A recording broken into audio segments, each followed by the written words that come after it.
Steve and Jill here. Hello. Welcome to the House Academy Show, entertaining real estate investment talk. I'm Stephen Jack Butella. And I'm Jill DeWitt, broadcasting from sunny Southern California. Today, Jill and I talk about how to find good zip codes to send blind offers to homeowners. Aren't they all good? No.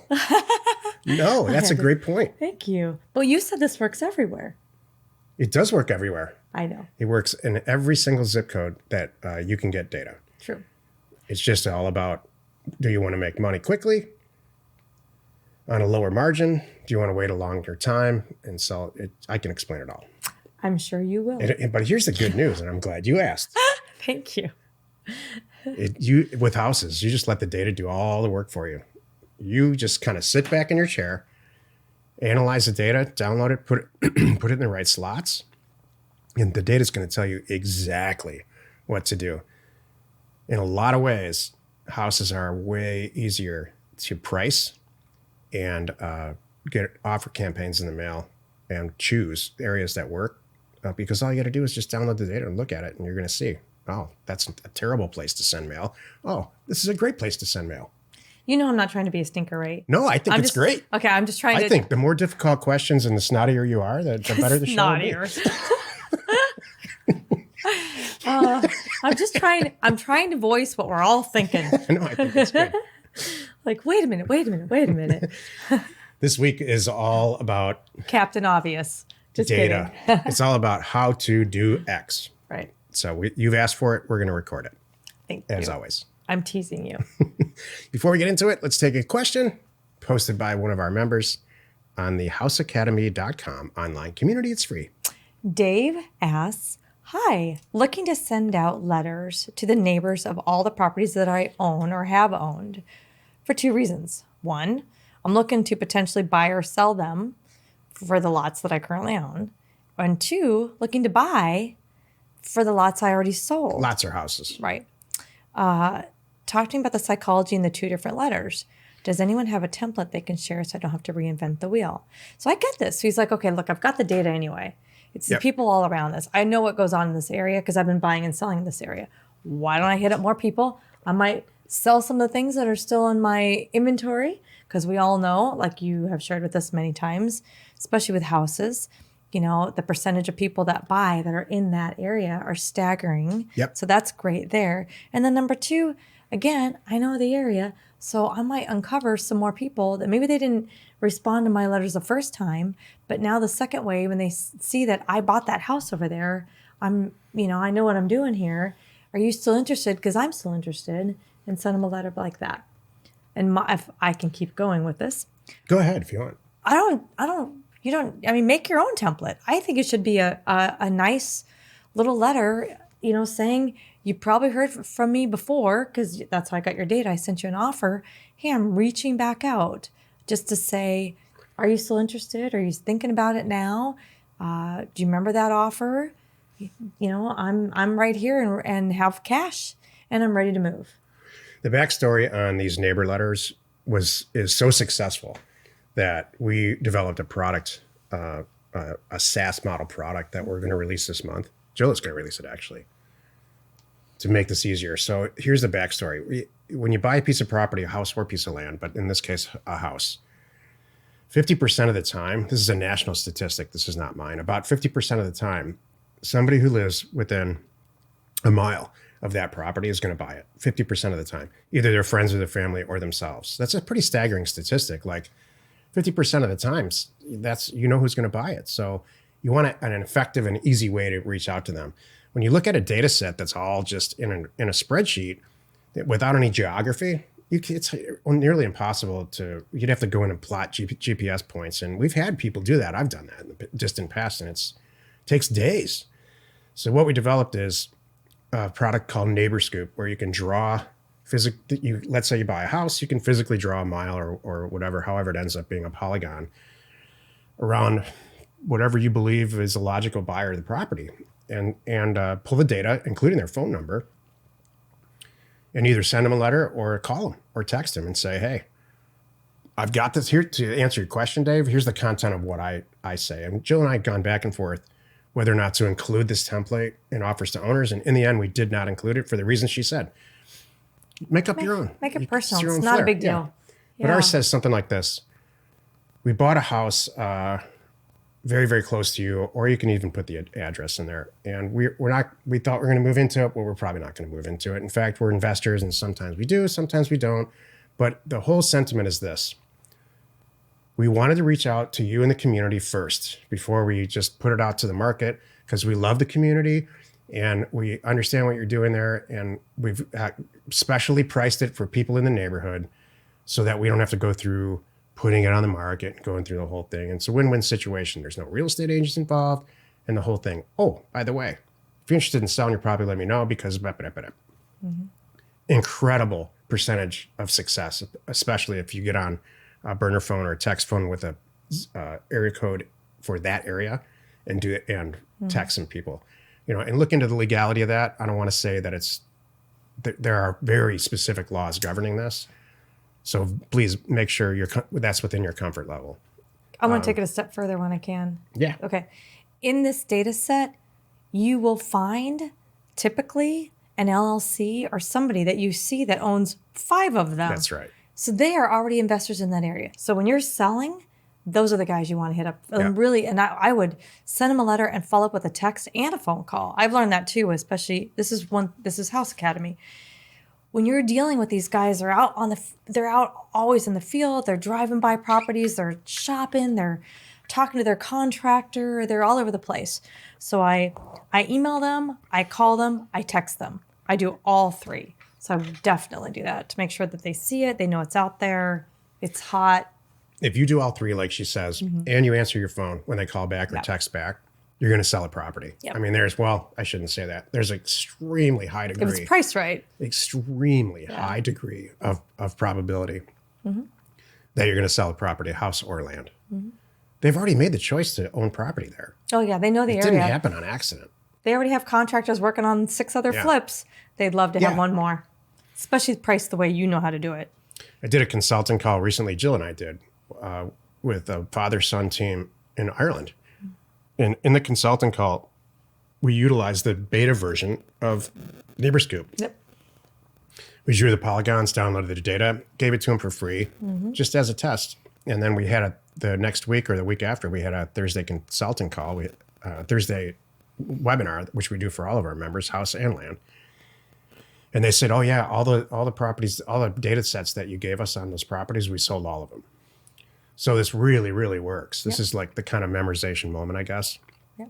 This really, really works to the point where Jill and I spent, I don't know, close to $100,000 developing NeighborScoop.com so you can get these phone numbers and just click through and get these phone numbers or download a Polygon if you're serious about it. Today's topic, how to find a good zip code to send blind offers to homeowners. This is why you're listening. So you're sitting there again, staring at a blank computer screen, or maybe you're in realtor.com with all those red dots and you've got a picture of Texas with all these red dots and you're like, oh my gosh, where do I start? How do I know that this county or this zip code or this city, it's just too much, I can't take it? Well, let me make it super simple for you.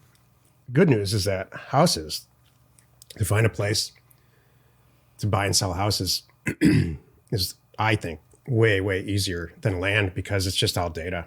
And all you have to do is the data will smack you in the face if you put it in the right format that you can see it. So the first step that I do is I decide what kind of property, without even thinking about math, or I just decide the type of real estate deal that I want to do in my head. And so I'll give you an exact example of a house deal, the typical house deal that we do right now. The property is probably, we're going to buy it for about $250,000, and we're going to try to sell it for maybe $300,000, maybe $325,000, and it should be worth about $400,000-ish. So I want to make between about $50,000 to $75,000, and I don't want to go to the property, and we're certainly not going to do anything to it. Like, there's no tools or renovation involved. Great, that's what I want. So I start to click through realtor.com, and I'm looking and looking and looking for consistency. And I'm looking for that price point in my head where I'm looking for, now this is for sale property, I'm looking for $375,000 sale prices, and I'm looking for clusters of them. So it's very consistent. And let's say I fall on, I'm just using it as an example, and I always use this city as an example. So please don't send mail there, or do if you want. I don't know. Mesa, Arizona. Mesa is a city that's in the southeastern part of Maricopa County. It's southeast of Phoenix and directly south of Scottsdale. It's an area that Jill and I are very aware of. Neither one of us have ever lived there, but we know the area really well. And it's a little bit less pricey. We just know from instinct, less pricey than some of the areas that are around it because it's a little older. But it's very consistently priced. So number 2, I like Mesa. I find that out through clicking through. Number 2, I go on to some site on the internet, anywhere you'd like to go, and get a list of the zip codes that include Mesa.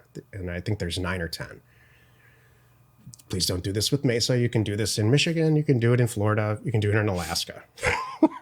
Or do it in Mesa. Hilarious. I don't care. I don't know. The truth is, somebody in our group on the Thursday call said, hey, I just mailed Mesa because you told me to, which I didn't. Right. And I bought 3 properties and I'm selling all 3 of them. So anyway. It's fine. Doesn't matter. And then you're going to list all these 3 zip codes. And you're going to go to Redfin, pull all the data on them, and you're looking for 3 exactly, in my opinion, 3 statistics. Now, the point is to take these zip codes and pit them against each other. I'm not talking about pricing. I'm not talking about window treatments. I'm talking about looking at these zip codes from an SFR market standpoint, the way that an analyst would look at it with no emotion. And what I'm looking for is statistic number 1, days on market. You're going to find out which of those 9 or 10 zip codes has the lowest days on market. That means that's the one, that's the market has chosen for whatever reason, basic, real laissez-faire supply and demand reasons, that more properties moving out of that zip code than the other ones. Check. Number 2, how many properties are actually for sale as a percentage of the properties that are in that whole entire zip code? The lower, the better. So if there's 1,000 properties in a given zip code, all the SFRs in the universe of the properties in that zip code, and there's 10 for sale, that's 1%. So there's 1,000 properties in the zip code and 10 of them are for sale. There's no properties for sale. I want to send offers out. That means Ding, that ding. there's a huge demand for properties. There's 1,000 properties in the next zip code and 500 of them are for sale. Something's wrong. And I'll bet you $1, the days on market or the DOM in that is like years, not days. Exactly. And the third statistic is, as a percentage, how many properties sold last month? And this is a little bit overkill now, but that's how I roll. If you got the 2 numbers that I just said, and it's passing your tests, and those numbers are low, you're going to do great. The third statistic is how many. I'm sorry, a lot to say about the overkill thing. Go ahead. Go ahead. No. You know what? Let's leave it at that. Yeah. There are like 9 other statistics that I really look at because I have a template that I just drop it into and it pops them all in. Speaking of this moment, Jill can't say a word. It's okay. Overkill.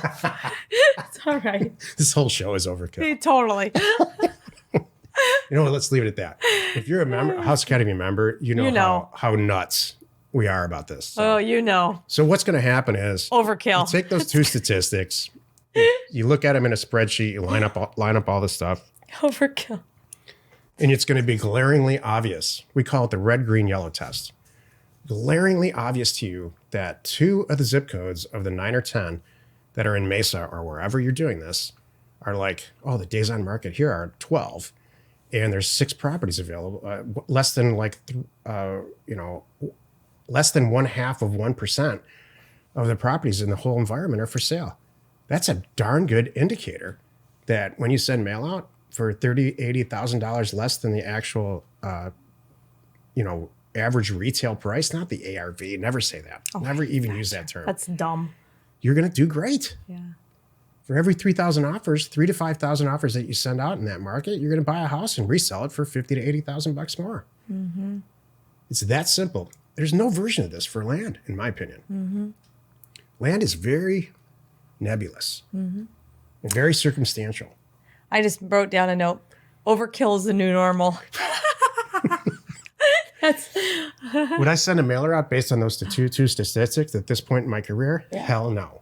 right. I would take it out to those 9 other stats. And if you dig deeper into all of our content, you'll see it all. Or you'll come up with your own. Our people in our advanced group come up with like, it's great. This always comes out at the live event. They're like, oh, that's great, Steve, but Here's how you I've should been look doing at it. this. That's And the I'm value. like, wow, that's brilliant. Yeah, that's huge. I mean, that's the whole point that we're here to show you and teach you how we do it and get you thinking. And you might find new and better ways to do it and then share it with us. Exactly. And then we all do bigger and better deals together. Happy you could join us today. Every Monday, Wednesday, and Friday, you can find us over on the Land Academy Show. And Tuesdays and Thursdays right here at the House Academy Show. Tomorrow, the episode on the Land Academy Show is how to price a mail campaign for landowners. You are not alone in your real estate ambition. It's good. Well, you did have a Just lot. boring. What? No, actually, it's good. This is mean, like Jill's this, bored is this what I is Jill. This is Jill. Just kick back week. Everybody, I said it at the earlier on this show and the one before it. This stuff needs to get out because it's like, you guys are funny and everything on the show, but you need to tell us how to do this. Well, you know, and honestly, repetition really hits it home. Yeah. There's nothing wrong with that. Saying this a couple times, so we're bringing up stuff, and we tweak it every time. We learn a little bit more, and we have a little bit to add, and maybe it comes out a little bit different. And then you're gonna really get it this time. So I think it's all good. The House Academy Show remains commercial free for you, our loyal listener. So wherever you're watching, wherever you're listening, please subscribe and rate us there.